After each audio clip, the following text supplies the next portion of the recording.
Dumaan nga pala ako dito sa Yamaha 3S Motor Trade Novaliches Bayan dahil nandito na yung inaantay ng lahat, yung Aerox version 3. Standard lang yung naka-display dito pero okay pa rin para makita natin. Swerte tayo kasi nakikita natin siya ngayon malapitan. Malay mo magbago isip ko, i-give up ko yung NMAX ko para lang dito. Sigurado may magtatanong kung anong height ko. Makikita nyo po sa taas kong 5'9", medyo tingkayad pa rin ako pag naka-center stand yung motor. Sabi ng mga nag-aabang, isa daw sa na-notice nila dito bakit daw yung design niya sa harapan kamukha ng Honda Click. Ang kagandahan lang daw kasi ang laki ng mukha niya. Pero nakikita ko ngayon na inuupuan ko siya, bagay naman, mapogi naman talaga yung forma nito ni Aerox. Saka gusto ko rin yung colorway niya na yan na puti tapos parang may halo yata na kulay blue. Ito palang variant na to, standard lang to. Abang tayo pag meron na tayo nakitang turbo. Nung panahon nga pala na naka-Aerox pa ako, isa sa pinakaayaw ko yung ganyan na yung tumatama yung tuhod ko dun sa matalim na part. Lalong-lalo na pag biglaan kang namemreno. Pero ngayon sa Aerox V3, pakiramdam ko parang lumuwag yung harapan niya.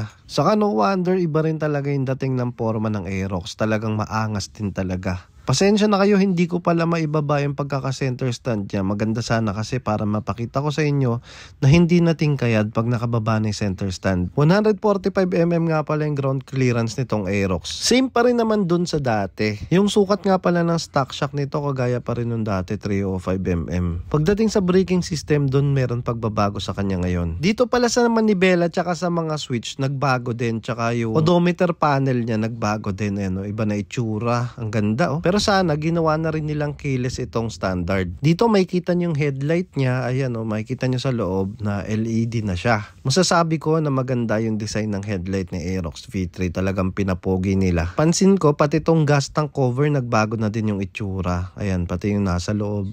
Pati yung saksakan ng charger niya, rekta na din. Di ka nabibili ng lighter. Pagdating naman po sa upuan, ganun pa rin po yung design niya. Maganda nito pag pinalitan mo na ng racing seat, ang gwapo lalo niyan. Pagdating naman sa itsura ng taillight niya ngayon, ayan na. Pero karamihan ngayon pagka Aerox ginagawa nila, tinatanggal nila yung tapalodo sa likod Pagdating sa gulong at sa CVT, ayan, stock pa rin yung CVT niyan, hindi pa siya Techmax kasi standard yan. Yung turbo kasi, ang special sa kanya is YE CVT na. Yun yung Yamaha Electronic CVT na tinatawag. Pagdating din po dyan sa bandang espada, ang laki rin po ng pinagbago. Brake system sa harap, ayan, disc pa rin.